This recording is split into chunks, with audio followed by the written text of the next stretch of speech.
A free-spirited petty criminal named Randall Patrick McMurphy fakes insanity to get admitted to a mental hospital instead of a prison farm. While admitted, McMurphy befriends the other patients and begins to challenge the status quo set forth by the tyrannical, oppressive head nurse Mildred Ratched.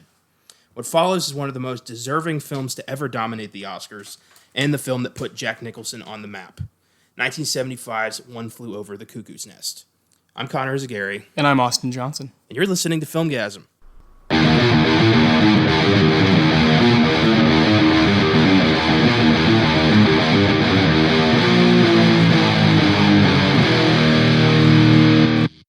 Happy Friday, listeners. Welcome to our connector episode to this past Wednesday's Shining Revisited.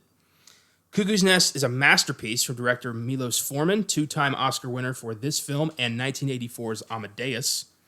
It was based on the award-winning novel by Ken Kesey, which I recently read for the first time. Incredible book. Yes.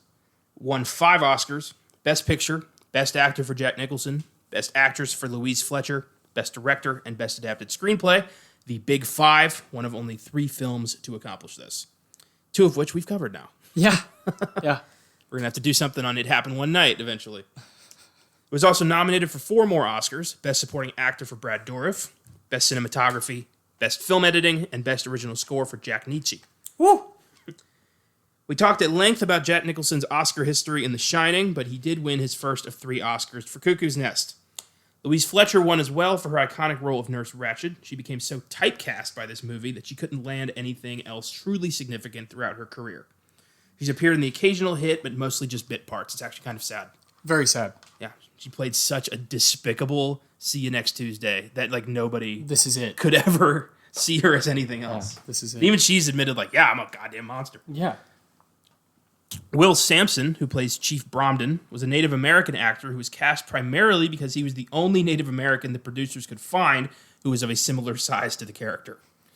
He died in 1987 at age 53 from complications due to a heart and lung transplant. And he's, considering he was kind of the only choice, he's really fucking good. Oh my God, yeah. He does a great job. He's perfect, yeah. The film also features early roles for Christopher Lloyd, Danny DeVito, Yes. Vincent Scavelli, and Yes. Brad Dourif. They all do a great job and stand out in an epic ensemble cast. Yeah, oh my goodness. One Flew Over the Cuckoo's Nest has an IMDb score of 8.7, Rotten Tomatoes score of 93%. It was an enormous success, grossing $163 million on a budget of only 3. And why don't you tell me how much you love this movie? Well, first off, I love the book. Yes. The book is a goddamn masterpiece. I don't know, Ken Kesey, the book came out in 1962, which, typically with, monster movies like this that make this much money, typically it'll be a quicker turnaround. Like we just talked about The Shining, it's a much quicker turnaround how it got released as a book and then came out as a movie just a couple, 2-3 years later. Yeah. This took a lot longer. This book became a mega, one of the greatest fiction books, Of the 20th century. Yeah, right away. And so it had a decade and a half to really get its audience and gain this cult following of people. And during that time, Ken Kesey's, hosting concerts with the Grateful Dead are playing on his property, and everybody's taking acid because he would always volunteer. Ken Kesey didn't make a lot of money, and what money he did make, he tried to give away, as much as he could. And so he would supplement his lifestyle by taking acid tests for the government. Wow. During the 60s. Shit. And so he's inviting people over like Hunter S. Thompson and Allen Ginsberg and just, these legendary people, these people that more young people should know about. Yeah. Obviously, these are, big names, but you'd be surprised at how many people don't know who Ken Kesey is or don't know any of Ginsberg's work or, can't name a, Dylan album, these 60s monsters, And Ken Kesey's a part of that group. Very much so. And it's because of this book. And it's because of his willingness to look at everybody the same. And this movie is a statement. This book is a statement. The story is a statement. Bo Goldman adapted it. He's the one who wrote the screenplay. And then, of course, Milos Forman, a legend, a guy who already had done plenty of short films and, had done stuff in Europe and then just became a monster over here with this one. There's not a whole lot I can say other than I love everything about the movie. It's actually pretty simple. Yeah. Pretty cut and dry. I think it moves so swiftly I think it's like a 2 and 220 or something. Yeah. And it just doesn't feel like it at all. Oh, no. Every scene is kind of like, oh, here we are. It's the definition of, we've talked about this, it's like very rewatchable, and you can kind of jump in on any scene and be like, oh, here's the scene where he's acting like the baseball game is on the screen. Oh, here's where they're playing basketball. Oh, here's where they're on the fishing trip. Oh, here's like the end, the last 20 minutes where just, I got to see everything that's happening. Yeah, it's a masterpiece. And it's one of my favorite movies of all time, and it's one of the only like favorite movies I have that I can like unbiasedly say like it's just a masterpiece. There's movies I love that I can see why other people wouldn't, but this one no. Like this is a through and through masterpiece. We talk a lot about horror here. Yeah. This is not that. This is drama to the bone and powerful dialogue from people who are labeled insane or crazy by society just because they don't act as the powers that be want them to, They got problems. And that's what Kesey's goal was he went, to write this book, he went and hung out at psychiatric, and he would talk to these people while on acid, and he's trying to say, like, we've just kind of put these people over here in this building, but that's not really helping anything. They still need to be talked to and still need to be a part of everything that's going on. So you throw this McMurphy character in there, and it's just, he's the catfish. He's the one who's making everybody question things, and is he insane? Is he not? That whole thing. I don't think he is. No. I don't He's think definitely great. not. No. No, he's definitely not. Is he dangerous? Yes. Yeah, it's just perfect. It's just perfect. It's like what you look for when you're like, oh, what's, something that's just going to entertain me for 2 hours. Like, this is it. This is like one of those things. It's one of those perfect ones. And I'm really glad the Academy recognized that when it came out. Yeah. Swept up the big five. Like you said, there's only 3 films that have done that. And this is my favorite of those 3 films. I love Silence of the Lambs with all my heart. But this is my favorite Best Picture win of all time, ever. Of any movie that's ever won, this is the one that I point to as my favorite. Yeah, they got it right that year. And the 70s were very tough, I know. I'm really glad this came out after Godfather, because I really wouldn't want them to go against each other. Chinatown already had to do that.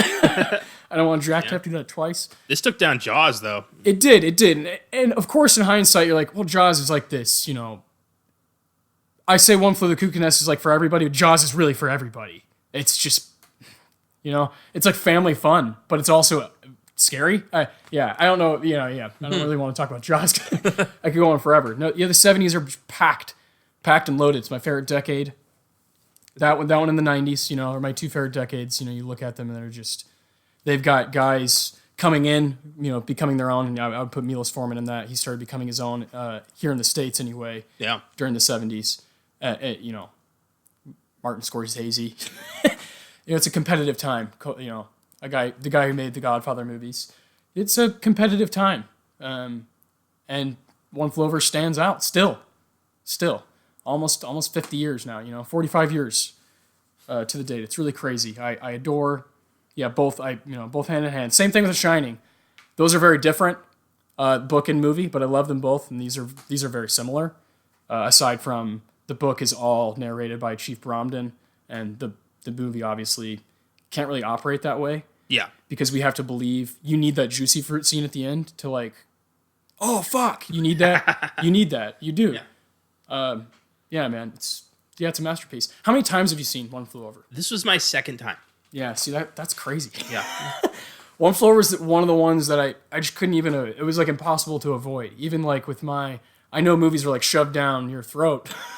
They weren't necessarily shoved down mine, but I couldn't even avoid this one because it's just one of those. It's like on the internet because you're looking, if you're looking at anything Oscar related, it's like always in the conversation because it's like one of the greatest performances in Oscar history. It's amazing.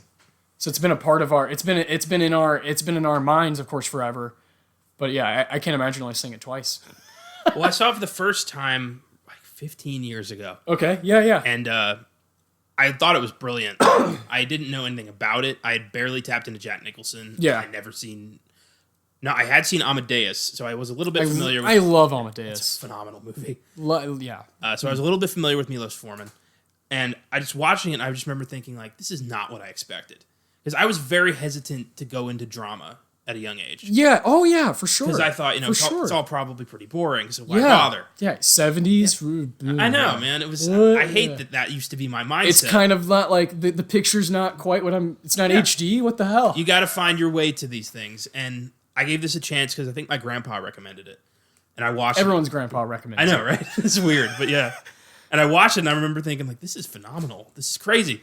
And then I never watched it again until we did this. Yeah. And I realized, like, I should watch this all the time. This is incredible. This is awesome. Yeah. Yeah. And then halfway through watching it, my family's disc broke. It just, like, the disc just stopped working. It froze up. It wouldn't play anymore. So I was like, fuck. I want to finish this movie. Like, what do I do? Ruined my whole evening. So I was like, man, come on over. Come get it. Yeah.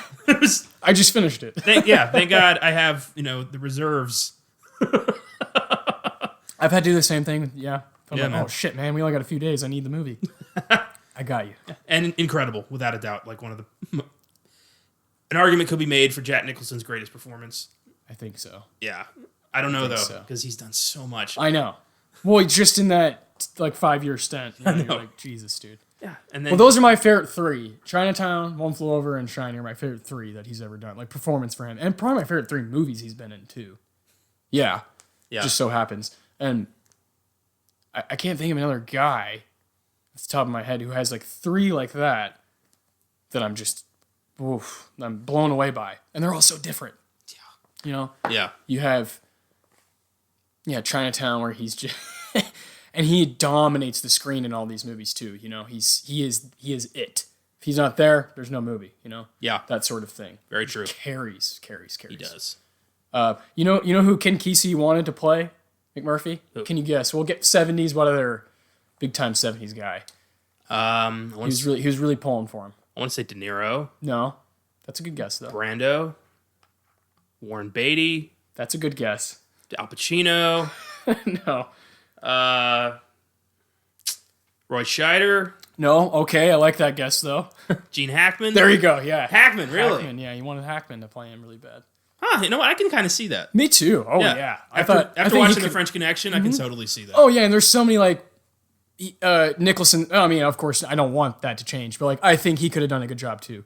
That abrupt, just like what in the hell, you know? Yeah. What are you guys thinking? Because he's around people who are crazy, quote unquote crazy. Yeah. And then he's like just trying to play cards. Yeah. Popeye Doyle is kind of McMurphy as a cop. yeah. Yes. A piece of shit with power. Dealing with these idiots. Yeah. Because McMurphy's an interesting character because he's not a hero. Oh no. I mean, he's very clearly a criminal who's done some. He's like a misfits hero. Like he's standing up for like the guys who have no voice, even though probably not the guy you want standing up for you, but he's doing it. He's not. I wouldn't want him as the face of my cause. No way. No. But I get it. But I like his development in this movie as like he has so many ways to get out of this, so many chances to escape this place, and he doesn't take them. Yeah. Because he doesn't want to see Ratchet step on these people. He actually grows to care about. He's their leader. Yeah, he's their captain. I love that. Just makes the ending so fucking sad. It's so it does. so bleak, man. It does. It's fucked up. Ooh, so many elements of it too. That Nurse Ratchet, something of a cunt, ain't she? Did Ken Kesey write anything else? Yeah.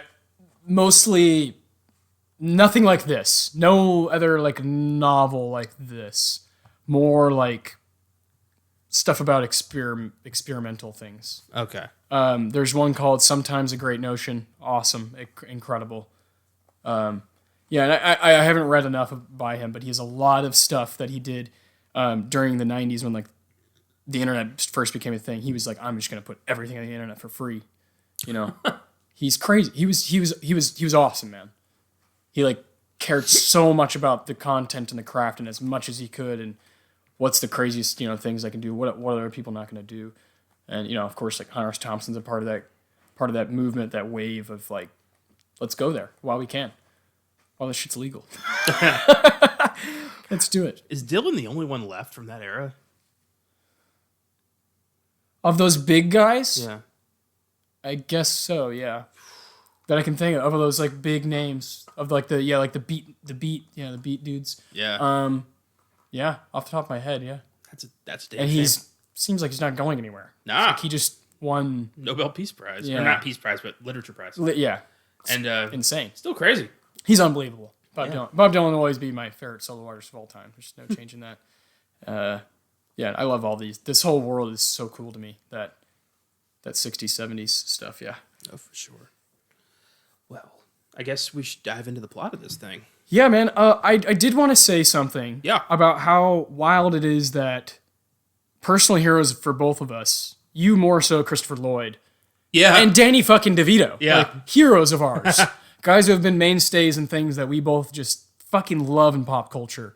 I mean, dare I say, Back to the Future. Yeah. Kind of important to Connor's life. Pretty significant. And then, not to mention both of our, favorite comedic show, It's Always Sunny in Philadelphia. Frank is, the engine of the show. It's just, I was watching with my girlfriend Brianna. I was watching One Flew Over, when I was rewatching it for this. And I was like, do you know who that is? I was watching the basketball scene when McMurphy, Nicholson passes the ball into, we'll get into it, but he passes the ball into Danny DeVito's character Martini, and he catches it and he immediately takes a weird dribble and then throws it right into the fence. And I was like, who's that, Brianna? And she's like, I don't know. This is 45 years ago. I was like, that's Frank from It's Always Sunny. She's like, Danny DeVito? I'm like, yeah. That's him. That's what he was doing, in his prime. That's what he's doing. Crazy. It's fantastic. Yeah, it's so cool doing all, you watch all these things from these different decades, then you go back and see these guys when they're younger. You're like, oh my God, look at Christopher Lloyd, dude. I know. Look at his hair. No hair. Yeah. This is one of his first things. And he is awesome in this movie. Awesome. Everyone is. Billy Bibbit, awesome character. Brad Dourif. I didn't know. God. I didn't know Brad Dourif had it in him, man. No. Unbelievable. And then the movie takes a turn. Yeah, he's one of my favorite underappreciated character actors of all time. Yeah. Horror mainstay. As most people know, he's Chucky. Exactly. But Grima and then he Lord of the can do Rings, this. and he got an Oscar nomination on his first film. Yeah. That's amazing. So cool. And I wish more people knew who he was, because he's incredibly talented and way more deserving. Well, we'll be talking about him more here. So Oh, hell yeah. let's dive into the plot of One Flew Over the Cuckoo's Nest. All right.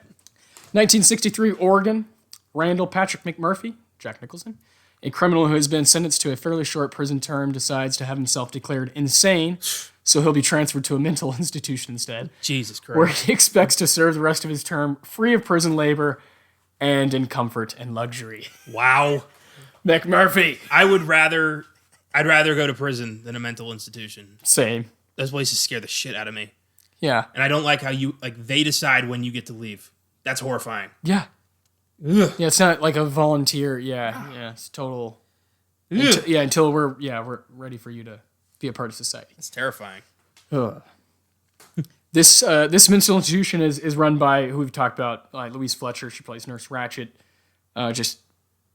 Right away, cowering. She feels taller than everybody immediately. Yeah. Her hair is fucking. She's the annoying. Wicked Witch, straight up. Yeah, and you just immediately, you just you feel this is the villain. Yeah. I always wondered, why does she have more power here than the doctors? I don't know. That's always bugged me.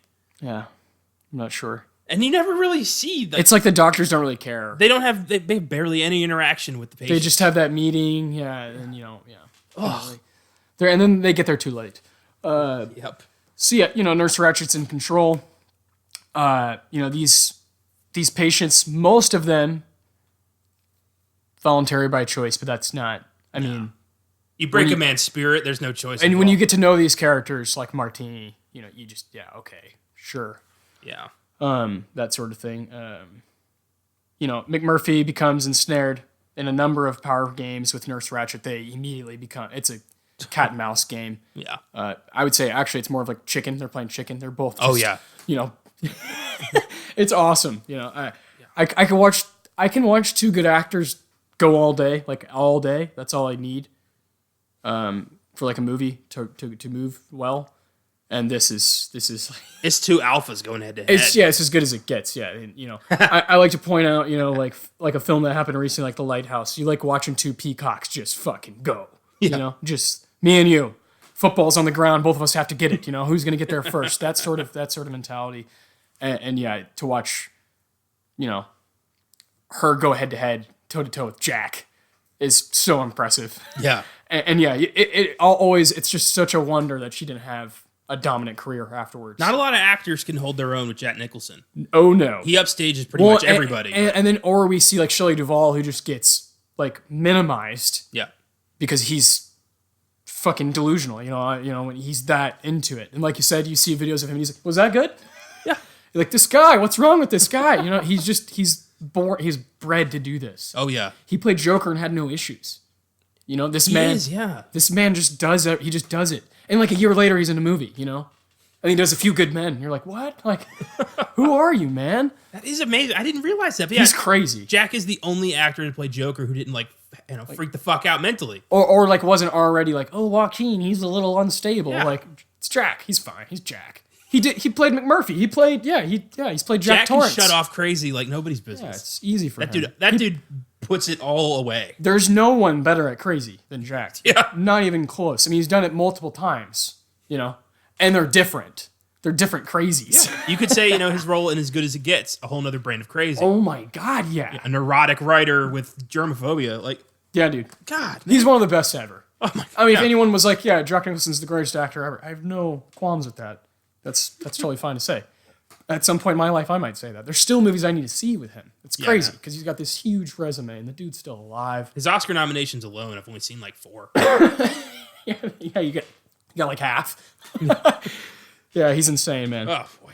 So yeah, I mean, yeah, that introduction, that kind of character introduction is what Ken Kesey did great with the book, and what Goldman did so well. We immediately feel the animosity, and like you said, He hates authority. Yeah, Hates it with a passion. Smoking left and right. He's got a beanie on. He's not wearing what everybody else is wearing. Just wearing like Wrangler jeans and a green T-shirt half the time, and it just looks like, what is this guy doing? It looks like he's just about to go out to the bar. Or he puts on his jacket. Looks like he's about to go on a motorcycle. You're like, what is going? Is this Easy Rider? What's going on?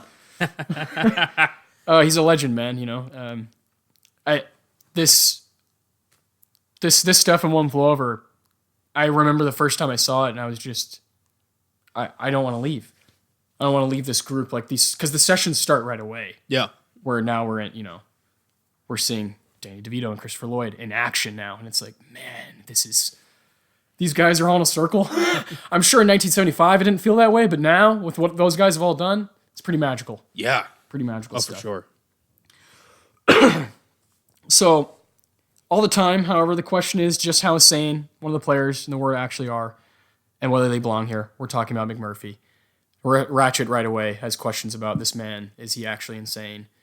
What are his actual, like, what medication do we actually give this man? What is his diagnosis? Yeah, and it's kind of funny. Like, it's played for almost humor, because you're like, this guy's just fucking with them, like, trolling them? Yeah. But it's really dark. It's extremely dark. It's really, really dark. But it dark. really surprised me how funny this movie is.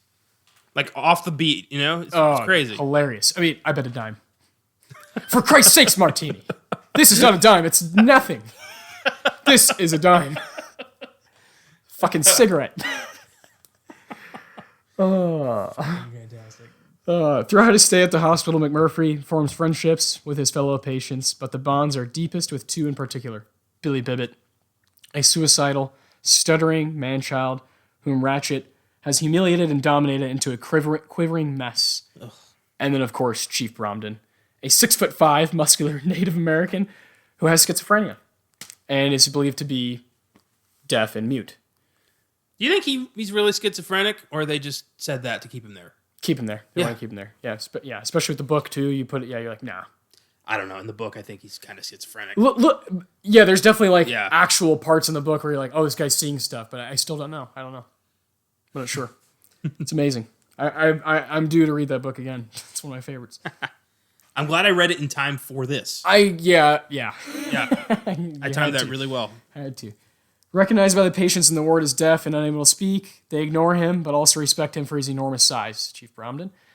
In the former, McMurphy sees a younger brother figure whom he wants, talking about Billy Bibbit here, he wants to teach and have fun, while the latter is only his real confidant, as they both understand what it is like to be treated into submission.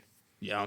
Very dark, the way these guys get along, their bond is through pain, is through like these people wanting to control how we act and what we do each day. Yeah. Well, I mean, just showing, Billy the slightest bit of, human decency. Oh yeah, goes a long way. Yeah, he's talking to Billy. Yeah. And Billy's like, what? He's like, you have the patience for me? It's amazing. Yeah. That's which is where like you can see why some of them like rally around him, like he's their hero. You're like, oh man, it's tainted. It is tainted. McMurphy initially insults Chief Bromden when he enters the ward, but attempts to use his size as an advantage. For example, while they're playing basketball, of course, being 6'5" and you got a bunch of short guys, especially Danny DeVito, running around, that's an advantage. When McMurphy sees how submissive the patients are under Ratchet's control, he resolves to antagonize her, undermine her authority as much as possible. At a counseling session, McMurphy proposes that the ward's work schedule be altered so that the patients can watch the World Series. Yeah. This would be in the 60s, 1962. I believe that would have been the Yankees, and not sure who they'd been playing at that time. I'm pretty sure the Yankees won in 1962. Fuck, dude, still. So impressive. What a scene. Yeah. When he's like, let's have a vote. Let's have a vote, shall we? Come on, let's get your hands up. Come on, let's see. What's the matter with you? Don't you want to watch a ball game? Yeah, just screaming at these guys. Like, come on. Like, I swear it'll be more fun than this bullshit. I swear to you, because I'll have fun, therefore. I promise you. Oh, I hate, man. like, burned into my fucking head is Nurse Ratchet's smug little smile every time she does anything that hurts one of these people. Yeah. It's the fucking worst, because she knows that she is God here. And even at the end, nothing changes. And it hurts so bad. And I want somebody to take her down. Yeah. And then we get close, but we never get that full satisfaction. I know, man. Ugh. Jeez. So the initial attempt to get this World Series on the TV, which is literally right next to where they do their sessions, the TV. Yeah, there's no reason they couldn't do this. No. It's just to piss. It's power. Off. Yeah. So it initially does not go well. And Mac's like, well, fuck this, man. I'm going to pick this thing up. I'm going to throw it through that fucking window. Yeah. And I'm going to go to a bar and watch the ball game. What do you guys think, And they're all like, well, you can't lift that thing, And he's like, yeah, you guys want to bet on it? Taper's like, I'll take that action. Yeah. He's always I love that. He's like, I'll bet $1. And his eyes light up, yeah. And McMurphy proceeds to try to lift this thing. This water fountain. There's no way. This shit is bolted to the ground. There's no way this man, it's Jack Nicholson. He's not that, not that strong. No. He can't, come on. There's no way. So, of course, he like strains. But, I mean, Jack Nicholson is acting right there. He's trying to lift this thing off the ground. I swear, I bet Jack was actually trying. Yeah, probably. To lift the thing out of the ground. Yeah. It does not happen. And he just tells him, at least I've tried. At least I did something. And walks away, defeated kind of defeated with his troops. Like, come on, guys. Raise your fucking hands. Yeah. So, the next session they hold a legit vote. Everybody's ready for it. And, she's like, okay, we can do that. We'll see what happens, There's 18 people in the room. Yep. About 10 of them are sitting in the session, are actually sitting at the session. The rest of them are dancing or doing whatever outside of the group session. And like all of them raise their hands. 9 of them. And, they're like, whoa, it's a landslide. He says, it's a landslide. Yeah. And she's like, no, I only see half of the hands, that you would need 10 for majority. And he's like, what are you talking about? Look at all of us. We all have our hands up. You're going to count the vegetables? Yeah. Oh, man. Oh, fucking hell, man. And then he goes around trying to get everybody to lift their hands. Nobody will do it. And then finally, Bromden raises his hand. And McMurphy's like, we got it. And Ratchet's like, the matter's been closed. The vote has been closed. And he is pissed. Legitly. Yeah, I get it. Understandably. Yeah. Because the World Series, baseball, the way it works is they play every fucking day. Mm-hmm. So even the World Series is like game 1 on Tuesday, game 2 on Wednesday. Unless you're traveling to a different city, then you have that break. But yeah, like they're all like ready for it the next time because they're like, oh, okay, I see what he was saying. He wants to watch the baseball game, and it's like, well, we have another one again the next night, so let's just do it tonight. Let's just watch the game today. And she's just being a bitch, and you get that Nurse Ratched, man. Her name's become synonymous with horrendous women in power. Yes, It's crazy. yes. Ugh. So, probably my favorite scene in the movie Yeah. is how he responds. And it's McMurphy sitting on the couch, staring at Nurse Ratched through the window. She can see him, he can see her. She's like, I beat you. And he's like, I gotta have one last punch left. There's gotta be something, I can do. And in all of his glory, Jack Nicholson stands up and starts screaming at the television. Oh my God, he's rounding second base. Oh, he's go. Oh, it's a ground. Oh. Acting as if he's commentating the baseball game. He's rounding second base. Oh my God, it's a home run. Oh. And all of them join him. They join him around the couch and around the TV and they go fucking berserk. They're cheering this baseball game. They go nuts. And there's nothing on the TV but their reflections.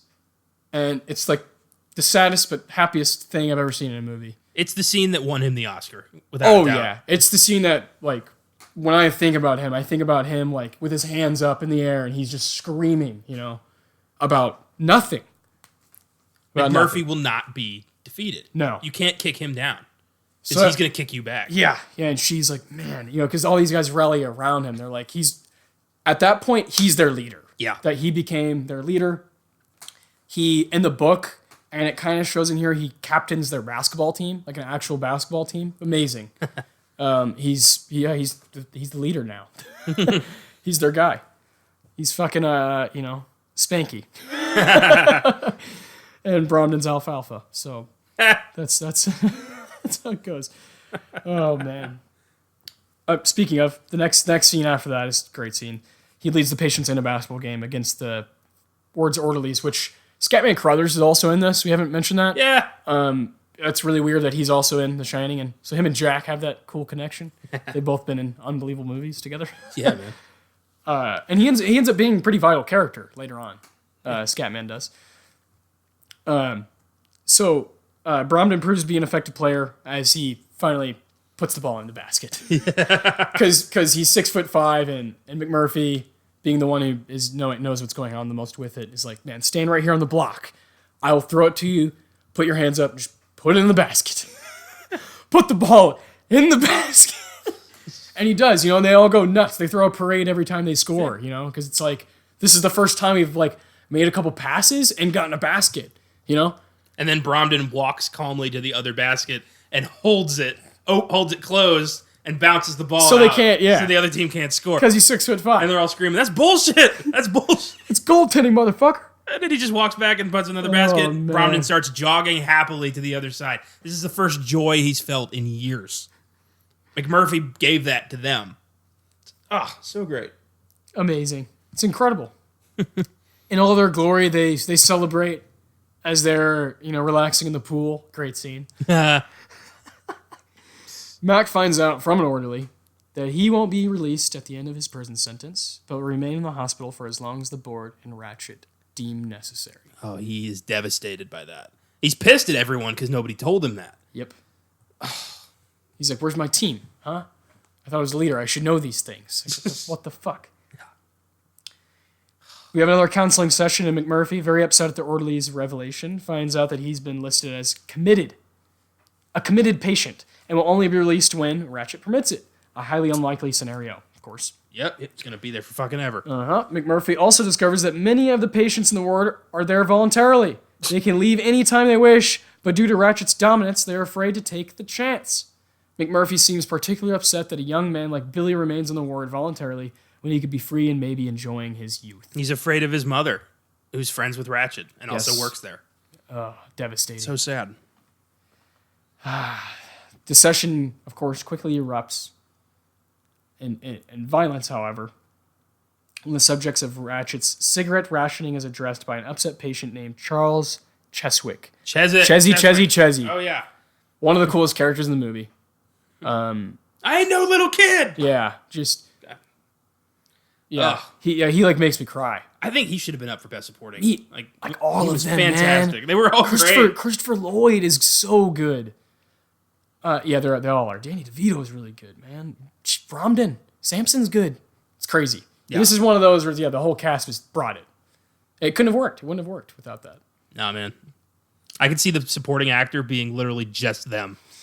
All like 5 spots from this movie. Oh man. Shit. Ugh. So we talked about how, of course, McMurphy plays cards with everybody, and they use cigarettes that's how they gamble. All the patients who play cards with him have lost cigarettes and money to McMurphy. Yeah. After he introduces them to blackjack, prompting Ratchet to ration their cigarettes. When Tabor is burned by a lit cigarette and reacts loudly and violently and is dragged away, Ratchet tries to restore order. Not so easy. No. Charlie Cheswick becomes confrontational as well, and a fight breaks out with the orderlies, and Mac Bromden, who'd pulled one of the orderlies off Mac, and Cheswick are sent to a detention area where electroconvulsive therapy is conducted on disruptive patients. Cheswick is sent first to undergo ECT, while McMurphy and Chief wait on the bench. Here we go. Tense. But before that, I love when McMurphy just gets up and breaks the glass to the nurse's station, grabs the smokes, is like, here, all right, are you happy? Here. Yeah. Not, and everyone's like, fuck, what do we do now? That's what causes the initial fight. Yes, this like noise. Yeah. And then when one of the orderlies starts attacking McMurphy, Bromden drops the mop and immediately goes over there and helps him out. Yeah, he's like, I got you. Yeah, that's his guy. Yeah. Oh, yeah. I love that. They're boys. And here they are on the bench together now. Yeah. And here's where we have quite possibly the most famous quote from the movie. In a few moments they have alone, McMurphy offers Chief a piece of gum, and Chief verbally thanks him. Wait a minute. And McMurphy, you son of a bitch! You fooled them all! Oh, man. I love that Bromden... Chills just go, yeah. Bromden trusts him enough to reveal that. Yeah. Nobody else in this hospital and it's knows so slight. Oh, yeah. So slight. Just thank you. So oh, man. juicy. Of course, surprised, McMurphy realizes that Chief can speak and hear him. Has feigned his illness the whole time. McMurphy resolves to allow Chief in on his escape plan because of his hidden wisdom. Ending this scene, a more defiant McMurphy emerges from the detention area to an awaiting Nurse Ratchet. Mac appears submissive, claiming he'll happily join the group again. Frightening scene. Watching Jack Nicholson be electroshocked. Be fucked up like that is rare. Well, also, and you can see... You don't really see Jack Nicholson get fucked. Get fucked up. In Mac's eyes, he's not aware of what's about to happen. He's just like, all right, I'll bite down on that. Wait, what? What's going on here? And then he just gets... And he starts convulsing. He's like, freaking out. I love that he wanders back in there all, looking like a vegetable. And then he just, he winks at Chief. I love that bit. Perfect. It reminds me a lot of the bit from Shutter Island when Leo tells Mark Ruffalo. Mark Ruffalo's like, oh shit, what's going on? Yeah. Is he or is he not? Those moments are awesome. Like what happened in there, really, so good. Unbelievable. Now we're closer to Christmas. McMurphy, fed up with Ratchet's oppressive methods, sneaks into the nurse's station and calls his girlfriend Candy to bring booze and assist in his escape. Why is the boat scene not in this synopsis? I was just about to think that. I was waiting for it, and I was like, they're just not going to bring it up now. No, there's no, This is a very detailed IMDb synopsis that we still have 5 paragraphs left. That's a shame. But they don't bring up one of the most iconic scenes. No fishing trip. My God. Well, let's get into the fishing trip. Yeah, it's not... I saw Candy, and I was like, yeah, we definitely didn't talk about the fishing trip. Mac hops the fence at one point. Yeah. This is a random-ass day. Jumps on Chief's shoulders. Yeah. Climbs up the fence, grabs a branch, and just drops to the ground. Yeah. And they end up getting the bus, and he drives it. But I love that, he could have just ran. Yeah. Oh, yeah. No, he wanted to take these guys out. He wanted to change these guys' lives. He really did. Yeah. It's crazy. It really is crazy. Of course, that didn't go over well. No. That's in between some of those sessions. Yeah. That's really weird that it's not in the IMDb, 1,000, 2,000 word... Crazy. A synopsis. Anyways. I love when he goes to he rents the boat, But he steals the boat. Yeah. But he tells the guy like, Oh, I love "Oh, that. we've been, They're all doctors. yeah, we called ahead. This is Dr. Cheswick. This is Dr. Tabor. Like, And they're all like, yeah. like, didn't you get the phone call? But they all feel like they're looking at him like, he's calling me a doctor. Yeah. This is Dr. Martini? Yeah. And then he says, who does he call Mister? He calls one of them Mister. Which is a great touch. I don't can't remember who it is. Great touch. That's great, though. Anyways, fast forward back to where we were after the scene, the juicy fruit scene. He's been to therapy. He's back. So yeah, closer to Christmas, McMurphy, fed up with Ratchet's methods, sneaks into the nurse station, calls his girlfriend Candy, who's on the boat with them, to bring booze and assist in his escape. She brings a girlfriend, and they both enter the ward when McMurphy convinces the ward's night attendant, Mr. Turkle, Scatman Crothers, to open one of the ward's secured windows. And he's like, McMurphy, what the hell is going on? And he's like, well, there's two girls, so. And Mr. Turk's like, man gets lonely at night. He's so agreeable. Yeah, So crazy. Shitty worker. Oh, my God. Great in The Shining, terrible in this. It's a good thing there's nobody homicidal on this ward. The patients drink heavily, liquor. And Billy flirts with Candy, of course, which is funny, watching Billy get that confidence because of that magic potion. Oh, man. The party becomes very loud, drawing the attention of Turkle's supervisor. Older-looking lady who probably doesn't like loud noises. Turk, tries to play it off, and that doesn't go too hot. There's noise happening in the closet behind him, and then Candy pops up. And so it's like, oh, you have a woman with you. Could have been worse. Yeah. Could have found all those patients, wasted in the closet there. So it's just she thinks it's just Candy hiding off. She's like, get her out of here as fast as you can. Okay, Turk's like, all right, man, but he's like, all right, McMurphy, like we gotta figure this out. Party keeps going. Later on in the evening, when McMurphy and Chief plan to finally leave, Billy, upset with Mac at his departure, hints to Mac that he wants to date Candy. Mac's like, well, you can just sleep with her if you want. Which is like, all right, I guess. Kind of demoralizing for Candy. She's just being used here. But I love that Mac gives up his escape to do this. Yeah, he puts everything on hold because he's like, man, Billy wants to spend some time with them. And he does. He sets up a private room so they can hang out, cuddle, and do their thing. That's what happens. Yeah. Oh, Billy boy. So McMurphy and while waiting, he thinks the encounter will be quick. He falls asleep. Yeah. The rest of the patients and the old sun starts to come up. Nurse Ratchet and the orderlies arrive in the morning to discover the patient's asleep and hungover in the ward. The office is trashed. The ward is trashed. It's awesome. They just threw a rager. Though clearly upset, they're probably listening to Grateful Dead. Though clearly upset and angry, she calmly commands the orderlies to lock the open window, escort Candy's friend out of the hospital, and conduct a head count. When they discover that one patient, Billy, is missing, Ratchet demands to the others to reveal his whereabouts. Fuck. Billy's discovered with Candy basically naked. Yep. And they all, when he comes out of the room, they're all cheering for him. They go nuts. Yeah. Yeah, Billy! They're like a frat. This guy lost his virginity and, all right. Not just that, he lost his stutter. Yes. He became a man. Yes. Yeah. In that brief bit, he was quote-unquote normal again. Of course. Until Ratchet fucked it up. Of course, Ratchet demands that Billy tell him who allowed him to have sex with Candy. Billy took that away from him. Billy's stutter noticeably gone, tells her that McMurphy did, and that the rest of the ward encouraged him. A passively angry Ratchet then threatens to tell Billy's mother, citing her longtime friendship with her, which Connor brought up earlier. Billy's stutter returns very quickly and very upset, begs Ratchet not to tell his mother. When she explains that he should have thought of the consequences, he breaks down into tears and is dragged away to Dr. Spivey's office, screaming. Horrible scene. Oh my God. Frightening stuff watching Billy. Hard left, man. Yeah, extremely. We go from cheering literally 1 minute to him screaming going down the hall. McMurphy, still in possession of Turkle's keys, unlocks one of the windows and is about to escape when Ratchet's nurse assistant, Miss Pilbrow, screams loudly. Oh, man. And she's got blood on her face, and, stuff, on her outfit. Oh, man. They all go to check on what happened, Yeah. and they find Billy with his throat slashed open. Yeah. He killed himself. He was so scared of his mother finding out about this that he killed himself. And he used a jagged piece of glass. And you see it on the ground, and it is. Oh, I want to use my words carefully here. A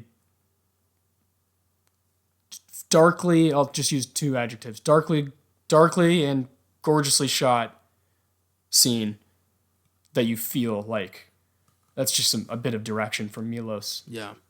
Where you feel every bit of that. You feel like the roller coaster, like you said, you go from ultimate to high, and the whole cast that you're cheering for is cheering. Yeah. And then he framed the tragedy like it's needless, and you feel it. Yeah. You feel McMurphy's anger and his pain and his guilt. Yes. And he blows up. He grabs Ratchet by the throat and just starts strangling her. Yeah. Nobody helps. Nobody tries to help her. Ugh, I love that. Even the orderlies are like, not at first. Let them go. Yeah. Yeah. You know. And then eventually one of them smacks him in the back and grabs and pulls him off Ratchet, who's, he was about to kill her. If only he'd gotten her, man, would have been a much more satisfying ending. But, yeah. this ain't a fairy tale. No. Murphy's unconscious, yeah. And, of course, rumors float around the ward of McMurphy's fate. Some believe he escaped. Others seem to know he was lobotomized. Late one night, though, McMurphy is quietly returned to his bed by orderlies. In that scene, though, you see Ratchet with a neck brace. Yes. She, it's like in 300 when Xerxes got speared and everyone realized, oh, he's human after all. Yeah. That's what happened here. Her power has slightly been, cracked. Yes. And that's never going to go away. So McMurphy did make an impact here. For sure. Yeah. For sure. And they're never going to forgive her for Billy. Oh, no. Just a piece of them. Yeah, for sure. The Chief Bromden, knows what's going on. Oh, yeah. Sneaks over to Mac's bed and finds him unresponsive. He also sees 2 scars on Mac's forehead, indicating that he'd been lobotomized. Unwilling to leave McMurphy behind, the Chief suffocates his vegetable-like friend with a pillow. Who the hell are they to snuff a fire out like that? Like, a man with that much passion to just cut that out. Jesus Christ. It's terrible. Ugh. It's worse than death. Fucking Bromden. Makes everything okay. Oh, man. Dun, dun, dun. Chief Bromden lifts the fucking thing, the sink, out of the ground. Yes. Throws it through the window and runs to his escape. And Tabor wakes up and is like, yes! Ah! He's screaming with such fervor. It's so great. Bromden gets away. He gets away. Yes, he does. I know he makes it to Canada. I know he does. 100%. Bromden is free. Someone got out of there. And someone can tell the story of how fucked, Nurse Ratchet in that ward was. Yeah. Oh, man. I like to think that off screen, a lot of those other guys jumped out that window too. Oh, yeah. And just... Tabor went first. Yeah. Oh! Yeah. Christopher Lloyd knocked that bit out of the park. It's not even like dialogue. It's just... Oh! Yeah. Excitement. Oh, man. Wonderful, wonderful ending. Extremely sad, but then extremely happy. Yeah. Roller coaster. The last 20 minutes is an absolute roller coaster. First hour and a half is pure entertainment. Awesome themes here. Awesome stuff. Identity. Yeah. Friendship. Manipulation. Yeah, big time. Cigarettes. Yeah. Blackjack. Basketball. Baseball. Fishing. Baseball. Yeah. Great things. Unbelievable movie. 10 out of 10. Not even close. It's just one of those. It's just there's no discussing it for me. I adore this one. I think we'll be talking about it forever. It's Milos Forman's masterpiece. It's, to me, Jack Nicholson's most impactful performance. It's just perfection. I give it a 9 out of 10. Very close to perfection. It's a phenomenal film. endlessly rewatchable, still culturally relevant after Yes. 45 years. Yes. You know, there's themes in here that are never going to go away. You know, anything about control, you know. McMurphy's such an interesting character because he won't let anybody control him. Exactly. He's not a sheep. He doesn't bow to anybody's will but his own. And he loves to fuck up the status quo. Yeah. And yeah, he's for that. I'm still not going to call him a hero, but No. he's definitely, somebody. He's like in that Deadpool. Yeah, kind of. Yeah, Anti-hero. Anti-hero. That whole, yeah. Exactly. Yeah, man. Solid flick. Wonderful. Awesome stuff. Yeah. Wonderful movie. Awesome stuff. Again, one of those we'll be talking about forever. Without a doubt. And it's something that I think we'll reference on Filmgazm just as, it's just one of those masterpieces. When you talk about it because of the Oscars. Yeah. One of 3 movies that have done The Big Five. like what to me now is like impossible. It seems like they're never going to do that again. No, they spread the wealth. Yeah. Parasite was rare when it And Parasite had no performance nominations, which is crazy. Yeah, it is. You'd think it would be, I don't know. It's wild. Mm-hmm. You think that they would give them like the performance nods before they would be like, here's all the directing and screenplay and best picture. You know what I mean? Yeah. They would be like, all right, let's throw forward like a couple bones first, not the whole fucking, Parasite got 3 out of 5, and that's pretty good. That's incredible. Yeah. No, I think it's, I'm saying I think it's weirder that it didn't, that like the foreign films haven't gotten more like nominations for like performances and Yeah, so they usually have like one every year. yeah. Like this year it was Antonio Banderas. Exactly. Yeah. Yeah. Who's someone we're very familiar with, of course, because he's played Zorro and stuff like that. So Yeah. yeah, it's always fascinating. Yeah. One flew over. It's part of Oscar history. Without a doubt. And it's, like I said earlier, it's one of the few movies, I think, in Oscar history to really earn that award. A lot of them don't hold up after so many years. This one will never stop. Yeah. Wonderful. Incredible stuff. That's all for this week, guys. Thanks for listening. If you haven't already, check out this week's anniversary episode on The Shining, and we will see you next Wednesday for the Japanese Freak Show audition. Oh boy. I Yeah. don't know if I'm ready for that. Oh. But I'm excited to branch out. We will never be ready for that. Yeah, so we have to do it at some point. Yep. Till next time.